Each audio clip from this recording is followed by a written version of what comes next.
अस्सलाम वालेकुम। और दोस्तों, कैसे हो? उम्मीद करते हैं आप सब खैरियत से होंगे। दोस्तों, आज मैं आपको बताने वाला हूं कि अगर आप सऊदी अरब जाते हैं तो फ़िलहाल के लिए आपके पास कौन सा डॉक्यूमेंट होना बहुत ज़रूरी है। यही चीज़ मैं आपको आज वीडियो में बताने वाला हूं, और वीडियो बहुत कम से कम समय में मैं आपको बताऊंगा, क्योंकि मैं जो खबर होती है वही बताता हूं और कम से कम समय में बताने की कोशिश करता हूं। औरों की तरह नहीं बस 2 मिनट का वीडियो 5 मिनट 6 मिनट खींच लेते हैं, पहले 4-5 मिनट इधर उधर की बातें करते हैं। जो खबर होती है 1-2 मिनट की होती है और वो लोग खींच खाच के 5-6 मिनट कर देते हैं। तो इससे आदमियों का वक्त बहुत ज़्यादा बर्बाद होता है और आदमी को भी परेशानी होती है। लेकिन मैं ऐसा नहीं करता हूँ। मैं जो खबर होता है डायरेक्ट मैं आपको खबर ही बता देता हूँ, क्योंकि वक्त की सबकी अहमियत होती है। सब वक्त की बहुत कीमत होती है सभी लोगों के लिए, चाहे हमारे लिए, चाहे आपके लिए, चाहे किसी और के लिए।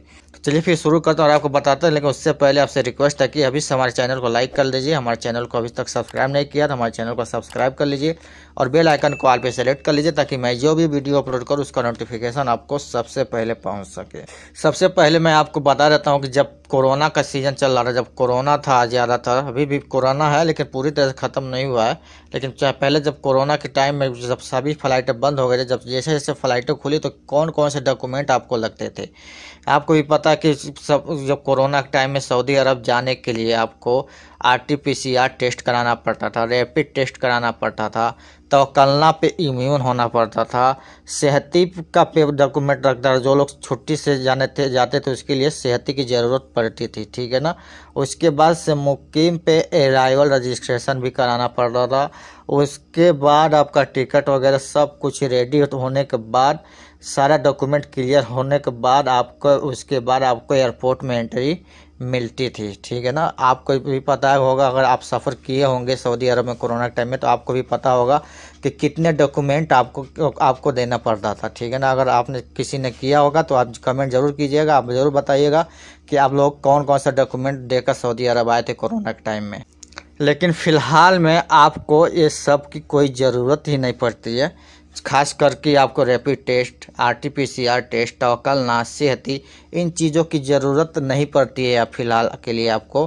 फ़िलहाल के लिए अगर आप सऊदी अरब जाना चाहते हैं तो बस आपके पास क्या होना चाहिए मैं आपको बता देता हूँ। सबसे पहले आपका टिकट होना चाहिए।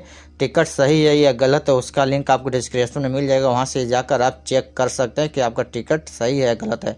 अगर ग्रुप का होगा तो ग्रुप का टिकट आप 24 घंटा पहले चेक कर सकते हैं, ठीक है ना। उसके बाद आपके पास वैलिड वीज़ा होना चाहिए, क्योंकि बहुत सारे लोग और जो लोग छुट्टी से वापस आते हैं तो उनका वीज़ा एक्सपायर हो जाता है। मेरे साथ भी ऐसा हुआ था। मैं भी जब आ रहा था सऊदी अरब तो एक आदमी का ऐसा था कि उसका वीज़ा एक्सपायर हो चुका था और एयरपोर्ट पर गया तो उसको फिर बाहर कर दिया गया, उसको एंट्री नहीं मिली। तो अब इस बात का ध्यान देना होगा आपको कि आपका वीज़ा एक्सपायर तो नहीं है, वैलिड है वीज़ा कि नहीं है, ठीक है। ये चीज़ लगेगा आपको, ठीक है। और जो सबसे अहम चीज़ जो लगेगा, इसके बगैर आपको एंट्री तो मिल जाएगी लेकिन आपका बोर्डिंग पास ही नहीं मिलेगा, ठीक है ना। क्योंकि आपको इस पेपर की ज़रूरत फ़िलहाल के लिए अभी भी पड़ रही है उसका, और वो पेपर है मुकीम पे अराइवल रजिस्ट्रेशन। बगैर अराइवल रजिस्ट्रेशन के आपको एंट्री नहीं मिलने वाली। आप सऊदी में एंट्री नहीं कर सकते फ़िलहाल के लिए, अभी ये नियम लागू है। बहुत से लोग बगैर उसके भी आ जाते हैं। मुझे एक हमारा खुद का आदमी आया हुआ, लेकिन बहुत सारे केस में फंस जाता है। लेकिन आपको अराइवल रजिस्ट्रेशन करा लेना चाहिए, बिल्कुल फ्री होता है और ये आप खुद भी कर सकते हैं।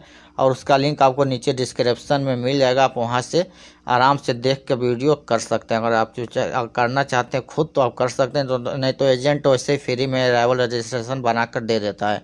अगर आपका एजेंट आपसे पैसा मांगता है तो हमें कमेंट कीजिए, हम आपका अराइवल रजिस्ट्रेशन बना कर दे देंगे बिल्कुल फ्री में, ठीक है ना। इसके अलावा आपको कोई पेपर की ज़रूरत नहीं पड़ने वाली है, बस आपका टिकट लगेगा। वीज़ा ओरिजिनल होना, वीज़ा वैलिड होना चाहिए, एक्सपायर नहीं होना चाहिए, और आप पे मुकीम पे अराइवल रजिस्ट्रेशन होना चाहिए। इसके अलावा बहुत सारे लोग को डर है कि एयरपोर्ट पे अभी PCC मांगेगा। नहीं भाई, PCC अभी एयरपोर्ट पे कहीं नहीं मांगता है।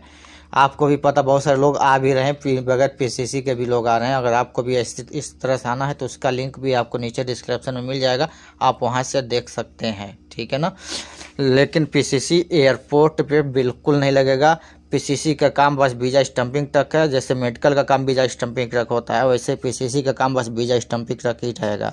वीज़ा स्टंप हो गया, पीसीसी का काम खत्म। आपको कोई नहीं पूछेगा पीसीसी करा कर आए हो कि नहीं आए हो, पीसीसी का पेपर दो, डॉक्यूमेंट दो, कहीं कुछ नहीं। आप बिल्कुल बेफिक्र होकर सऊदी अरब आ सकते हैं, ठीक है ना। बस इतना ही था, बताना था आपको, बस ताकि आपका दिल में जो भी डर है वो ख़त्म हो जाए, ठीक है ना भाई लोग। तो फिलहाल के लिए बस ये वीडियो में इतना ही। कोई भी दिक्कत हो कमेंट जरूर कीजिएगा, उसका जवाब इंशाल्लाह ज़रूर देंगे। और परेशानी हुई तो मैं आपका अपना नंबर शेयर कर दूंगा, आप हमसे डायरेक्ट सवाल कर सकते हैं। तो फिर हमें दीजिए इजाज़त, फिर मिलते हैं नेक्स्ट वीडियो में। तब तक के लिए दुआ में याद रखिए। अल्लाह हाफिज़।